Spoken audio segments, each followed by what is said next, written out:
दिवाली के त्योहार में पटाखों की अहम भूमिका है। परंतु क्या आप जानते हैं कि पटाखों को इस्तेमाल करना कब से और कहां से शुरू हुआ? किसने इनकी शुरुआत की थी और कैसे? भारत में पटाखे कब से इस्तेमाल किए जा रहे हैं? आइए जानते हैं।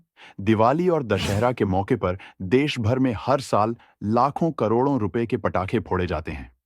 लेकिन कुछ इतिहासकारों का कहना है कि 1526 में जब बाबर ने दिल्ली पर हमला किया, तो बारूद तोपों की आवाज सुनकर भारतीय सैनिक भाग गए थे।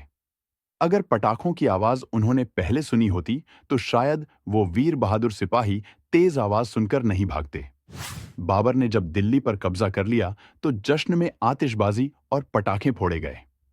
उसी दौरान शाहजहां के बेटे दारा शिकोह की शादी मुगलों ने जमकर आतिशबाजी की।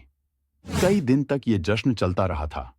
मुगल दौर में पटाखे फोड़ने का ज्यादा इस्तेमाल शिकार या हाथियों की लड़ाई में ज्यादा होता था। हाथियों के सामने पटाखे इसलिए चलाए जाते थे ताकि वो डर के मारे भाग जाएं। और यहीं से मुगलों का और पटाखों का भी इतिहास भारत में शुरू हुआ। कई इतिहासकारों की पटाखों और गन पाउडर की खोज को लेकर अपनी ही अलग विचारधारा है, और इनके आविष्कार की तारीख अभी तक एक रहस्य है। परंतु इतिहास के कुछ पन्नों से पटाखों के इतिहास के बारे में झांत किया गया है। ऐसा माना जाता है कि हान राजवंश 206 ईसा पूर्व से 220 ईस्वी के दौरान चीन में पटाखों का बनना शुरू हुआ, ताकि लोग इसके जरिए बुरी आत्माओं को डरा सकें या भगा सकें। हान राजवंश के लोगों ने जोर से धमाके का उत्पादन करने के लिए बांस को आग में फेंक दिया। आग में बांस जलने लगा।